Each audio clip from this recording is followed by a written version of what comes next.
Ayaw ko na lang space nito. 2 minuto, wala namang binubula lang kayo na mga gwapo kayo dito. Lahat ng mga kaganda nandito na.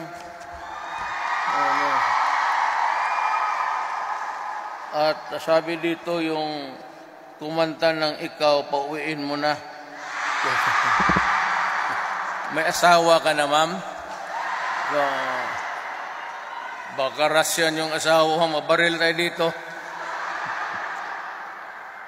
Ang Chief Presidential Legal Counsel and Presidential Spokesperson at isang model sa rampa, mula lagi, Salvador Panelo. Kita mo? He is the epitome of sartorial confusion. Kasi minsan di ko maintindihan.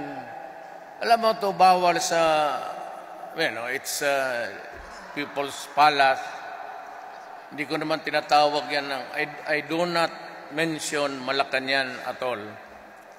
Pag ako ang nagsalita, I say, my office. Ayaw ko lang. Hindi ko feel yung palas-palas. Pero stricto dyan. Ang problema, ito si Panelo, mudo talagang devo of the moment is yung mga butas-butas na maong. Ito yung matatapos nakabots ng, nakabots siguro. Wala namang dadaldalang kabayo.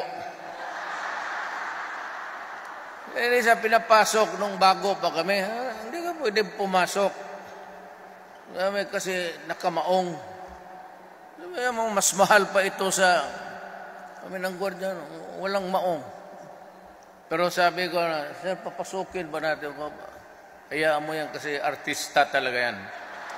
Actually, he is the lawyer of almost all na mga artistang nang mayroong kaso, naghiwalayan, siya yan. Kaya kung siya ang mga abogado, tuluyan na talagang maghiwalayan sa tingin ko. Roy Simato. Ito yung naglinis ng Boracay. Kasama si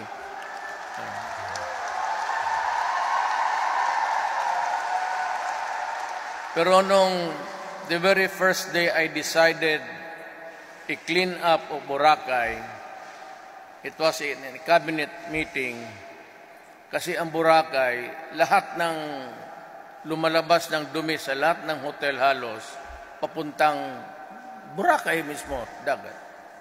And so, when I was campaigning, I was on the beach, I was inhaling. Inamoy ko sana yung hangin na presko. But mabaho. Kaya sabi ko, pag na-presidente ako, ipalinis ko to. Ngayon, pwede mang inumin pati ang tubig ng dagat. Okay na. Pero nung unang araw, di Bunga, sabi ko, sirahan ko ang Boracay.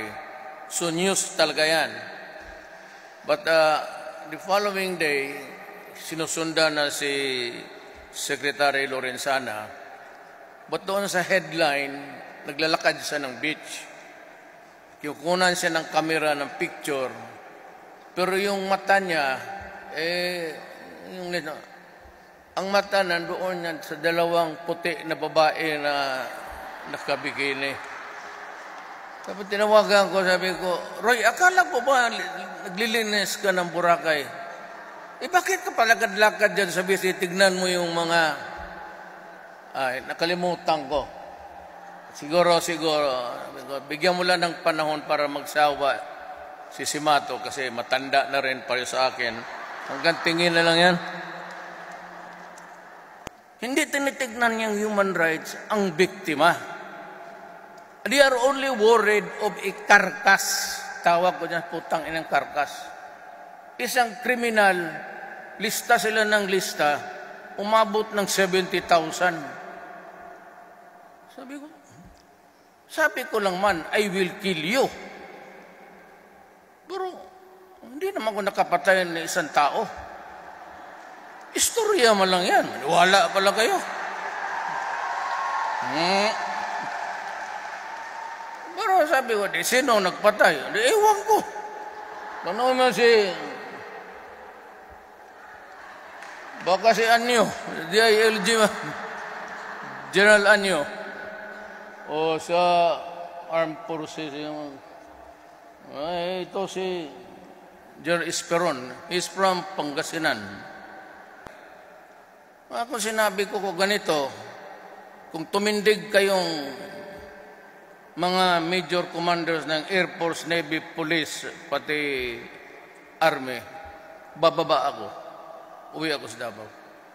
If I cannot get the kind of support that I was expecting all along, then I'd rather, wala na, bahala na kung sinong sumunod. Si Robredo na lang, yung babae.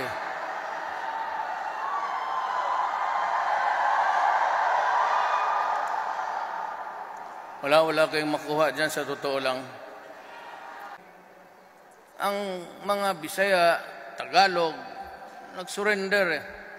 We embrace Christianity. Nung nag-embrace tayo ng Christianity, we became a very forgiving people. Kaya medyo kita mo ang ating mismong Diyos nakapako sa cross. Diyos na yan, ha? Nakapako sa cross. Ako, matapakan mo yung kalyo ko, paputokin ko yung bayag mo, puta. Kasakit kaya niya. Kaya, tayo, we are a forgiving people. Alam ko gaano ang sakripisyo ni Kristo. Kasi ako noong from high school, 7 years ako nagtapos ng high school eh. Naunahan ako ng mga classmate ko. Yan si Dominguez, kababata ko yan, valedictorian yan, hanggang nagtapos na lang sila, ako nasa high school pa. Kaya sabi niya, walang swerte talaga itong bata na ito. Tatay ko, wala nang bilib. Sabi niya, may kasabihan sa Bisaya, yung mga Bisaya lang, do hanggang pantalan ka lang. Ibig sabihin, pagkalaki mo, ang trabaho mo, kargador. It's an idiom actually, a Visayan idiom. Hanggang pantalan ka lang. Sabi ko sa tatay ko, sige lang, basta bayaran lang ako sa ikarga ko, okay naman. Ngayon, if you look sa background, halos itong mga military PMA, halos ito lahat valedictorian. Klase nila. Totoo yan. Kaya umabot ng mga ranggo. Ito si Bongo, commander ng CHDF, civilian. Kapgo lang yan, kapyo. Kasi wala rin na tapos. But he was with me for 21 years. Mabait to. Kayong taga Davao, anak ito ni Tesoro.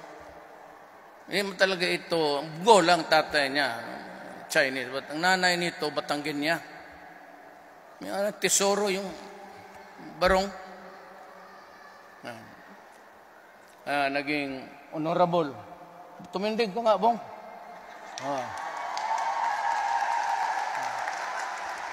And I tell you, I guarantee you, natuto ito sa akin. Pati nga yung style sinunod.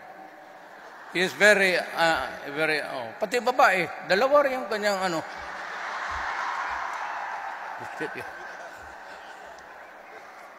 Ako, dalawa man rin ang asawa ko. Kaya,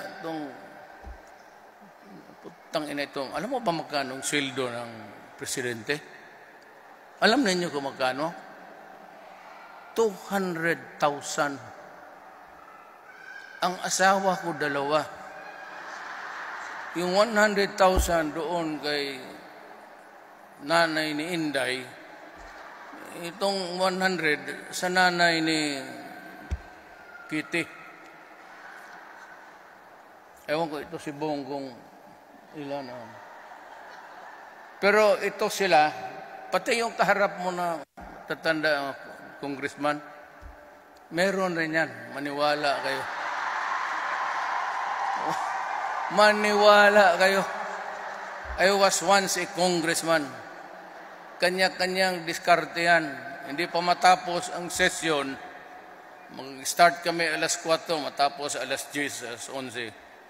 Ito mga to, mawala ito mga alas 7. Kasi naghintay, halika na magkain na tayo. Hindi yung asawa, ha?